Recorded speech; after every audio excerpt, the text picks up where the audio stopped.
భారతదేశపు మహాగ్రంథాలు, కావ్యాల సంపూర్ణ సంకలనం.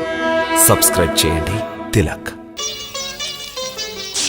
గురుదేవ, తమరి ధృతరాష్ట్రపుత్రుడు దుర్యోధనుని శిష్య పరమాణువుగా స్వీకరించండి. తథాస్తు.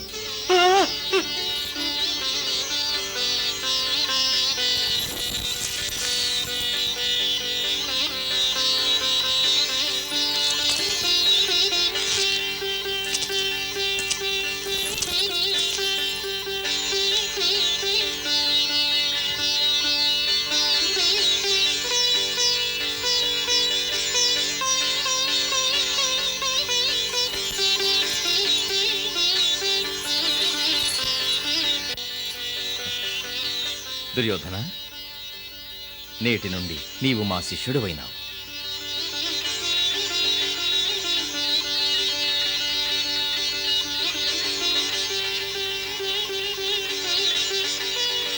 నీ అభ్యాసం త్వరలోనే మొదలవుతుంది. యశస్వీ భవ. భాగ్యం అంటే నీదేమేనలుడు. యువరాజు దుర్యోధనుల వారికి, యువరాజు దుర్యోధనుల వారికి, ద్వారకాధీశుల బలరామదేవులకు, ద్వారకాధీశుల బలరామదేవులకు, ద్వారకాధీశులకు.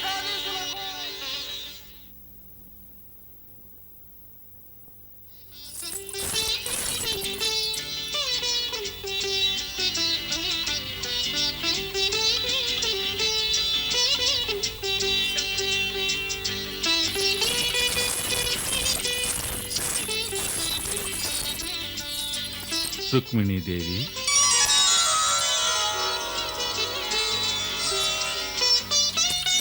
ఆశ్చర్యం, తమరు ధ్యానముద్రలో ఉన్నారు. మా రాక తమకెలా తెలిసింది? రుక్మిణి, నీ సహజ సుగంధమే మాకు నీ రాకను స్పష్టంగా తెలియజేస్తుంది. నీ ప్రతి కదలిక మా హృదయంలో స్పందనలు కలిగిస్తుంది. రుక్మిణీదేవి, నీవు మాకు ప్రాణ సమానురాలవు. బహు చమత్కారులే.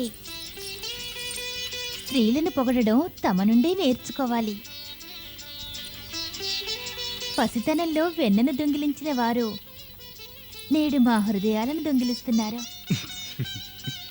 మా ఉద్దేశంలో తమరు సత్యభామ చెంతకు వెళ్ళినా ఇంత మురిపంగా బామా నీవే నా ప్రాణానివి అంటారు. ఏమైనా రుక్మిణి, ఉత్తమ లక్షణాలు ఎన్ని కలిగి ఉన్నా కూడా తప్పకుండా మత్సరం ప్రతి స్త్రీలోనూ ఉండే తీరుతుంది. మాటలలో తమరు మహాసమర్థులు. చెప్పండి, ఎవరి గురించి ఆలోచిస్తున్నారు? మేమిప్పుడు శకుని మామ లీలలకు ఆనంద పారవశ్యంలో మునిగాం.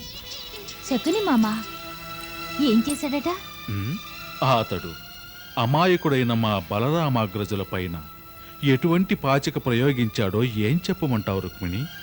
అతని కోరిక ఇప్పుడు ఫలించింది కూడా. మహాచతురుడు మామ శకుని. మాకేమీ బోధపడలేదో. అతడలా పాచిక వేశాడో లేదో, మనసా వాచా దుర్యోధనుని మా అగ్రజులు తమ శిష్యునిగా స్వీకరించారు. భేదభావాలు సృష్టించి ఎత్తులు పై ఎత్తులు వేసి ఆనాడు ఈ శకుని కౌరవ పాండవుల వైషమ్యాలకు కారకుడయ్యాడు. ఈనాడు మళ్ళీ కుయుక్తితో కృష్ణ బలరాముల్ని విడదీసే ప్రయత్నాలు చేస్తున్నాడు. మా బలరామాగ్రజులు సైతం అమాయకత్వంతో ఆ జిత్తుల మారి నక్క ఎత్తులకు చిత్తైపోయారు రుక్మిణి. ఎత్తులు తమరు కూడా వేస్తారు కదా?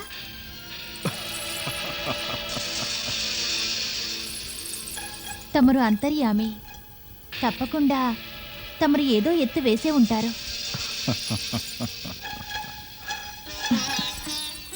ఇకపై తమ రాజకీయాలను తగ్గించుకొని తమ సోదరు సుభద్ర విషయంలో శ్రద్ధ వహించాలి. ఆమె యుక్త వయస్కురాలైంది. మనం ఆమెకు వివాహం జరిపించాలి. అందులో మాకు మాత్రం అభ్యంతరం ఏముంటుంది? శుభస్య శీఘ్రం. తమరు ఆ విషయాన్ని మరచినారు స్వామి. వివాహానికి వధూవరులు ఇరువురూ అవసరం. ఆమె కోసం ఓ చక్కని వరుని వెదకాలి. రుక్మిణి, సుభద్ర కోసం వరుణ్ణి వెతకాల్సిన అవసరమే లేదు. వరుడే వెతుక్కుంటూ వస్తాడు.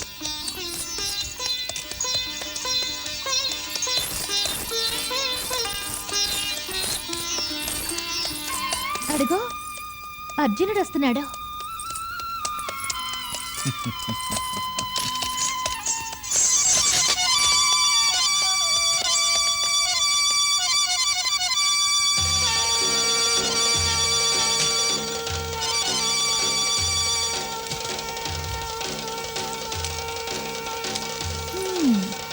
ఇప్పుడు మీ ఎత్తేమిటో మాకు బాగా అర్థమైంది.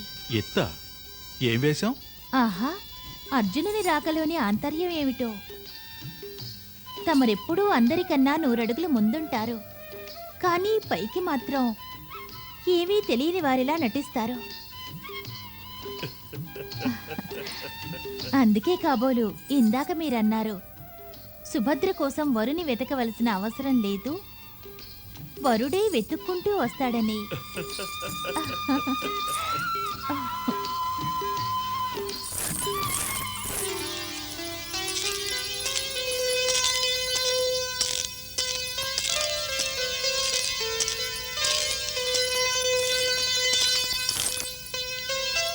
వాసుదేవ,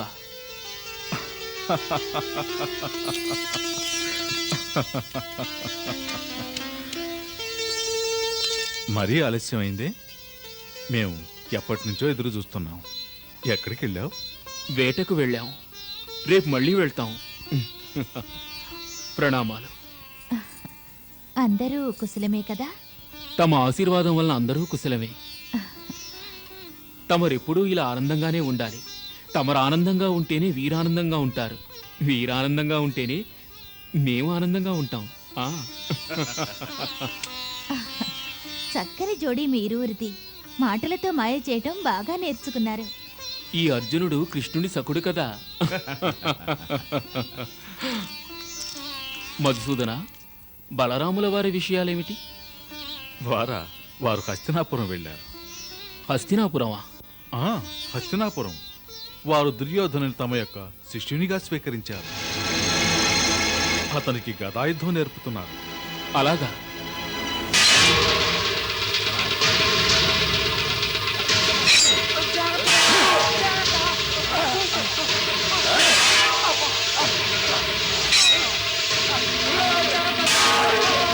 అయ్యో మేనలుడు, అయ్యో కాస్త ఓర్చుకో మేనలుడు. దుర్యోధన,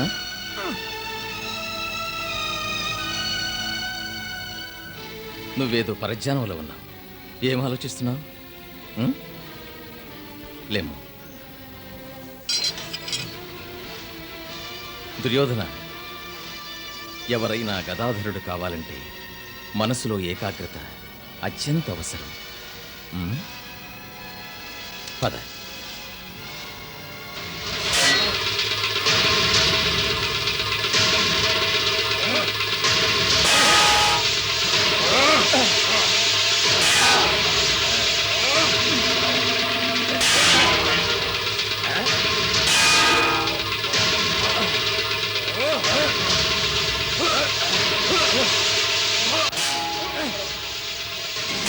ఆగు.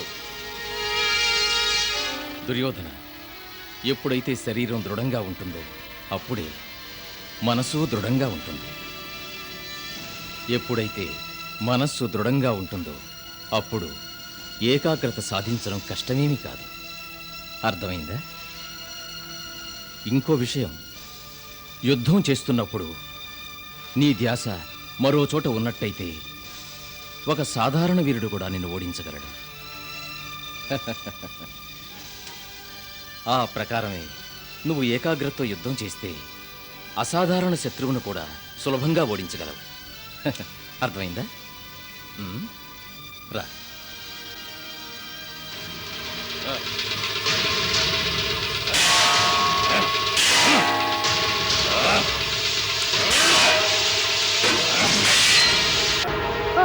శాంతం బలరామదేవా, శాంతం వహించండి. దుర్యోధన, గదాయుద్ధంలో కొన్ని నియమాలున్నాయి. చేతిలో గదలేని వానితో యుద్ధం చేయరాదు. తీసుకో. రా.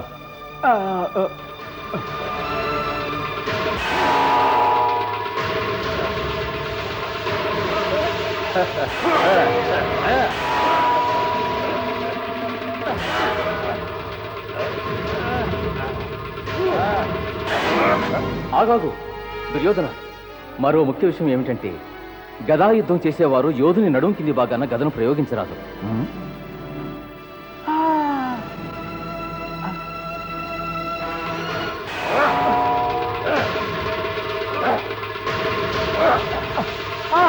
అద్భుతం బలరామదేవా, అద్భుతం. మేనల్లుడు గదా యుద్ధంలో గురుదేవుల్ని మించిపోవాలి. శకుని మామ, అవశ్యం అలానే జరుగుతుంది. మా శిష్యుడు అసమాన గదాధరుడవుతాడు.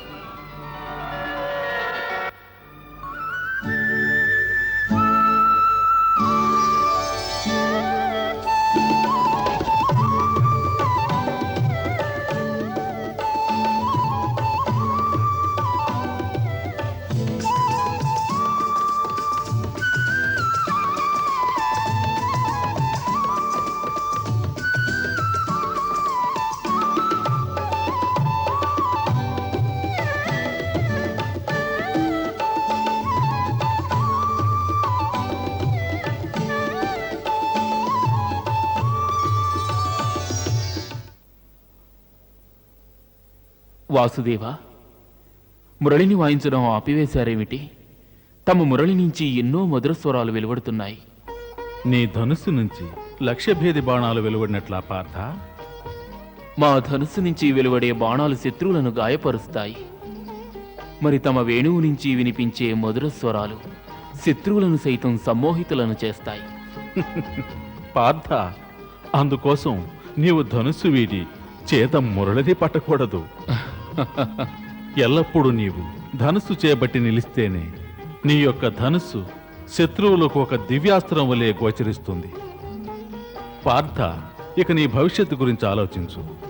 కొత్త కొత్త అస్త్రాలు స్వాధీనం చేసుకొని అస్త్రశస్త్ర సంపన్నుడు కావాలి. వాసుదేవ, తమరు మహాయోధులు కదా, మరి తమరెప్పుడూ అస్త్రశస్త్రాలను సంపాదించడం చూడనే లేదు.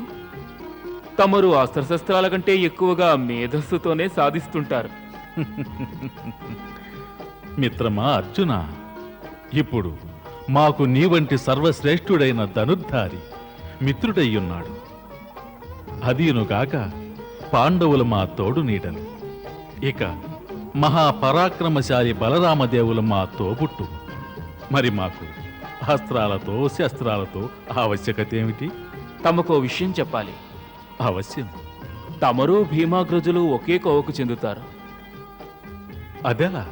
భీమాగ్రజులకు వారి బాహుబలం మీద అభిమానం ఎక్కువ. దాని పట్ల వారికి పరిపూర్ణ విశ్వాసం. ఆ విధంగానే తమరికి కూడా బుద్ధిబలం మీద విశ్వాసం ఎక్కువ.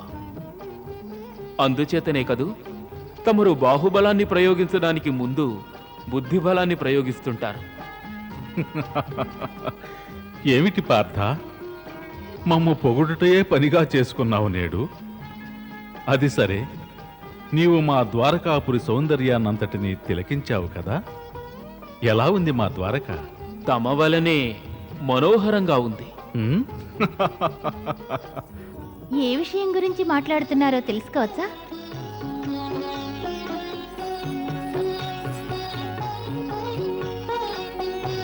మంచి సమయానికే వచ్చారు. అసలు విషయం ఏమిటంటే ఈ ద్వారకా నగరం తమ రాకతో శోభాయమానమైందట.